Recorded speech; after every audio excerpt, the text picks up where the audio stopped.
मेरा नाम हार्दिक तिवारी है, मैं सिधौली से आया हूँ। कुछ 5-7 मिनट आप लोगों के बीच में रहूंगा। प्यार मोहब्बत की बातें करूंगा, क्योंकि प्यार मोहब्बत हमने भी की थी, सफल नहीं हुई तो बातें कर रहे हैं, सफल हो जाती तो वही कर रहे होते। प्यार मोहब्बत, सही बात है। अच्छा प्यार मोहब्बत करनी, प्यार मोहब्बत की बातें कहीं पढ़ने लिखने कुछ जाओ, सामने बुजुर्ग बैठ जाए, प्यार मोहब्बत की बातें करनी हो बहुत आफत हो जाती है। लेकिन जब से आसाराम बापू और अनूप जलोटा ने प्रेम किया तब से आसानी हो गई। आपको हम बता दें पहले प्रेम से दूर दूर तक मेरा कोई लेना देना नहीं था। हम बहुत भक्त टाइप आदमी थे। हम भक्त थे आसाराम बापू के और भजन सुनते थे अनूप जलोटा के। और जब उन दोनों ने खुद प्रेम कर लिया तो हम रह गए अकेले, तो हमने भी कर लिया। और सफल जब उनका नहीं हुआ तो हमारा कहां से हो जाता। जेल उनको भी हुई, जेल हमको भी हुई। उनको जो जेल हुई वो ओरिजिनल वाली जेल हुई, हमको जो जेल हुई वो उसकी यादों की जेल हुई। हम दोनों का गुनाह सेम था परंतु जेल अलग अलग हुई। इसमें एक छोटा सा अंतर था दीदी। हमने जो प्रेम किया था वो जबरदस्त वाला था और जो उन्होंने प्रेम किया वो जबरदस्ती वाला था। बापू जब जेल गए तो जेल में एक अपराधी से मिले, उससे पूछने लगे कि भैया यहाँ कैसे, तो उसने बताया कि हमने बम फोड़ा था उसके चक्कर में। उसने बापू से पूछा आप कैसे, उन्होंने कहा हमने फुलझड़ी।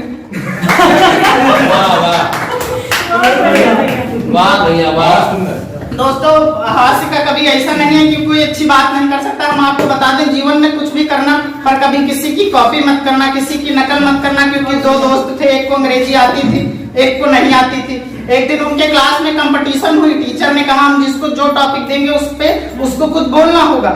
तो जिसको अंग्रेजी आती थी उससे टीचर ने कहा कि अपने फ्रेंड पे कुछ बोलो। तो उसने कहा आई have so many friends but Shivam is my best friend. फिर टीचर ने जिसको अंग्रेजी नहीं आती थी उसको टॉपिक दिया कि अपने पिता पे कुछ बोलो। उसने कॉपी किया, आफत हो गई। उसने अपने अंग्रेजी वाले दोस्त को कॉपी किया और चिपका दिया। कहने लगा I have so many fathers but Ramlal is my best father. तो दोस्तों जीवन में कुछ भी करना किसी की नकल मत करना। और अभी जितने लोगों ने काव्य पाठ किया, बहुत सुंदर काव्य पाठ किया। जितने भी लोग आए सबने बेटी के सम्मान में कुछ ना कुछ बोला। लड़कों के सम्मान में कोई कुछ नहीं बोला, क्योंकि लड़कों का सम्मान ही नहीं हमको लगता। और सबने बेटी के सम्मान में कुछ ना कुछ बोला, लड़कों के सम्मान में कोई कुछ नहीं बोला। तो जब कोई कुछ नहीं बोला तो हम क्यों बोले। हम इस दुनिया से अलग थोड़ी हैं, हम भी कुछ नहीं बोलेंगे। लेकिन हम अगर बेटी के सम्मान में नहीं बोलेंगे और लड़कों के सम्मान में नहीं बोलेंगे तो फिर बोलेंगे किसके सम्मान में। इसलिए हम औरत के सम्मान में बोलेंगे। भाई साहब आपको बता दें एक औरत जिंदगी भर दुखी उठाती है दीदी। जब एक औरत बहू बनती है तो उसको सास से दिक्कत होती है, और जब वही बहू सास बनती है तो उसको अपनी बहू से दिक्कत होती है। वो एक औरत बेड पे बैठी थी, उसकी सास आ गई तो कहने लगी अगर बहू मैं भी बेड पे बैठ गई तो तुम कहाँ बैठोगी। तो उसने कहा कि हम सोफे पे बैठ जाएंगे। उन्होंने कहा कि अगर हम सोफे पे बैठ जाएं तो तुम कहाँ बैठोगी। उसने कहा हम चटाई पे बैठ जाएंगे। उन्होंने कहा अगर हम चटाई पे बैठ जाएं तो तुम कहाँ बैठोगी। तो उसने कहा हम गड्ढा खोद के उसमें बैठ जाएंगे। सास कहाँ मानने वाली थी। उसने कहा अगर हम भी गड्ढे में बैठ जाएं तो तुम कहाँ बैठोगी। उसने कहा हम गड्ढा काट देंगे, उसके ऊपर कुर्सी डाल के बैठेंगे। जिंदगी भर का पति है दीदी, और किस्मत बहुत खराब हो तो शुभम भाई जैसे पति मिल जाते हैं। एक बार भाभी जी इनसे कहने लगे, जिनका नया नया घर बना था इनकी भाभी जी इनसे कहने, इनकी नहीं हमारी भाभी जी इनसे कहने लगी कि खिड़की में पर्दे लगवा दीजिए, सामने वाला आदमी हमको बहुत देखता है। तो इन्होंने कहा कि एक बार उसको ढंग से देख लेने दो, फिर वो खुद ही अपने खिड़की में पर्दे लगवा देगा।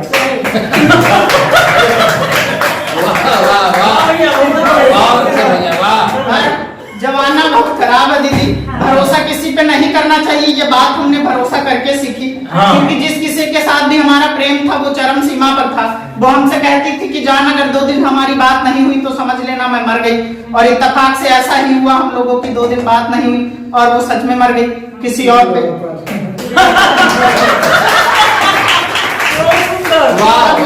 तब मैंने 2 पंक्तियां लिखी कि हम उस पे मरे, वो किसी और पे मर रही है। हम जिस पे मरे वो किसी और पे मर रही है। मोहब्बत हमसे सीखी थी किसी और से कर रही है। अब हम आपको 4-4 मिनट तक से आपसे जुड़ने की कोशिश करते हैं। गा के सुनाएंगे, हालांकि अच्छा गाते नहीं। अभी शुभम भाई हमारे गा रहे थे, बहुत अच्छा गा रहे थे, सुर में गा रहे थे। हम वैसा सुर में गाएंगे लेकिन झेल लेना। वाह भैंसा सुर। सुनना कि एक लड़की प्यार में मेरे मदहोश हो गई, एक लड़की प्यार में मेरे मदहोश हो गई, हम तेज जो बोले तो वो खामोश हो गई, उसने तो मेरे प्यार में मारा था दोस्तों, उसने तो मेरे प्यार से मारा था दोस्तों, हमने यूं जड़ दिया कि वो बेहोश हो। तूने लगा दिया आग मेरे दिल के चमन में, तुझको मिलेगा ना सुकून इस धरती गगन में, तूने लगा दिया आग मेरे दिल के चमन में, तुझको मिलेगा ना सुकून इस धरती गगन में, धोखा दिया है तूने मुझे प्यार में सनम, धोखा दिया है तूने मुझे प्यार में सनम, खुजली हो जाए बेवफा तेरे पूरे बदन में। और सुनना कि दोस्तों आजकल लड़कियां पता नहीं कुत्तों से इतना प्रेम क्यों करती हैं। आपने देखा होगा आजकल कुत्तों बिल्लियों से प्रेम करने का बहुत चलन है। मुझे इस बात से बहुत दिक्कत है, लड़कियां कुत्तों से इतना प्रेम करती हैं और पता नहीं लड़कियां कुत्तों से इतना प्रेम क्यों करती हैं, जबकि लड़के खुद उन्हें कुत्तों की तरह प्रेम करने को तैयार हैं। वाह। तू बेवफा है तुझसे इंतकाम तो लूंगा, टूटा है दिल तो क्या हुआ कुछ काम तो लूंगा, तू बेवफा है तुझसे इंतकाम तो लूंगा, टूटा है दिल तो क्या हुआ कुछ काम तो लूंगा, ज्यादा तो तेरा प्यार में मैं कुछ न कर सका, ज्यादा तो तेरा प्यार में मैं कुछ न कर सका, पर कुत्ते को अपने मैं तेरा नाम तो लूंगा।